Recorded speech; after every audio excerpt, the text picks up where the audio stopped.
बुढ़िया थी। कौन थी? एक आंधर बुढ़िया थी जिसका एक बेटा और बहू थी। वो गरीब थी। वह अंधी बुढ़िया नित्य प्रति गणेश जी की पूजा किया करती थी। मतलब कौन थी अंधी? वो बेचारी गणेश जी का पूजा नित्य मतलब रोज करती थी। ठीक है। गणेश जी साथ साथ सम्मुख आकर कहते थे बुढ़िया माई तू चाहे जो मांग ले। क्या बोलते थे गणपति बप्पा? बुढ़िया माई चाहे जो मांग ले। बुढ़िया कहती है मुझे मांगना नहीं आता। बुढ़िया क्या बोली? मुझे मांगना नहीं आता। सो कैसे क्या मांगू? क्या बोलती है? मतलब जो माई थी बोली सो कैसे मैं क्या मांगू। ठीक है।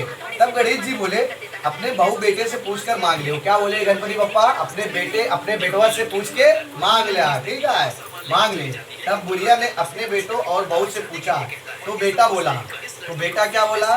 बेटा बोला धन मांग ले और बहू ने कहा पोता मांग ले। बेटा बोला पैसा मांग ले और बहू ने बोला पोता मांग ले। ठीक है, पोता मांग ले। तब बुढ़िया ने सोचा कि बेटा बहू तो अपने मतलब की बातें कर रहे। बुढ़िया जो थी अपने मतलब वो समझ अपने मतलब की बातें कर रहे। उसको पैसा चाहिए और जो उसकी बहू थी उसको पोता चाहिए। तो बुढ़िया को क्या पता अपने मतलब की बातें कर रहे। ठीक है, बातें कर रहे। उस बुढ़िया ने पड़ोसियों से पूछा। तो बुढ़िया ने क्या किया? अपने आजू बाजू से पूछा। ठीक है। तो बुढ़िया तेरी थोड़ी सी जिंदगी है। तो बुढ़िया क्या बोली? तेरी थोड़ी सी जिंदगी है, क्या मांगे? तो धन और पोता। तू तो केवल अपने नेत्र मांग ले। तो क्या बोला पड़ोसी? अभी तो जिंदगी भी छोटी है और तुम्हारे तो तुम अपना आंख मांग लो। नेत्र माने होता है आंख। ठीक है, आंख मांग लो तो नेत्र मांग लो। जितनी तेरी जिंदगी सुख से व्यतीत हो जाएगा। उसका पड़ोसी क्या बोला? जो आपकी जिंदगी बची कुछ है अच्छे से मतलब सुख से व्यतीत हो जाएगा। ठीक है, व्यतीत। उस बुढ़िया ने बेटे बहू तथा पड़ोसी की बात सुनकर, तो बुढ़िया जो थी बेटे और बहू और पड़ोसी की बात सुनकर घर में जाकर सोचा जिसने बेटा बहू मेरा सबका भला हो वह मांगू। मतलब क्या सोची बुढ़िया? जिसमें मेरा बेटा बहू आजू पड़ोसी सबका भला हो वो गणपति बप्पा से वो मांगे। ठीक है। जब दूसरे दिन गणेश जी आए बोले, जब दूसरे दिन भगवान आए बोले बोल बुढ़िया क्या मांगती है? तो गणपति बप्पा बोले क्या चाहिए?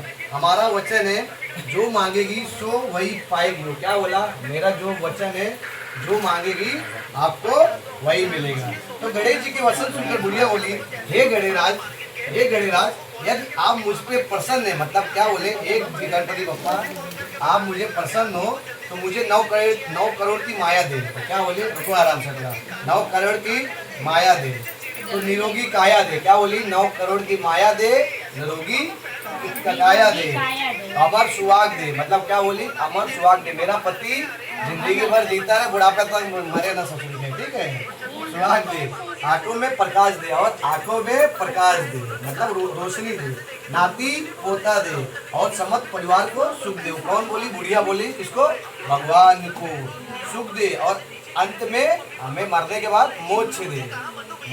ठीक है। बुढ़िया की बात सुनकर गणेश जी बोले बुढ़िया माँ तूने तो मुझे ठग लिया। तो क्या बोली बुढ़िया माँ? तूने मुझे ठग लिया। ठीक है, खैर जो कुछ तो मांग लिया वह अभी सभी तुझे तुझे मिलेगा। क्या बोला गणपति बप्पा? बोले जो भी तू मांग ले मुझे तो ठग ले, मगर जो भी मिलेगा आपको मैं बराबर वरदान दूंगा। यूं कहकर गणेश जी अंतर्ध्यान हो गए। यूं करके गणेश जी अंतर्ध्यान हो गए। हे गणेश जी जैसी बुढ़िया माँ की मांगे अनुसार आपने सब कुछ दिया है वैसे ही सबको देना और सबको हमें देने की कृपा करना। बोलो करवा चौथ माता की।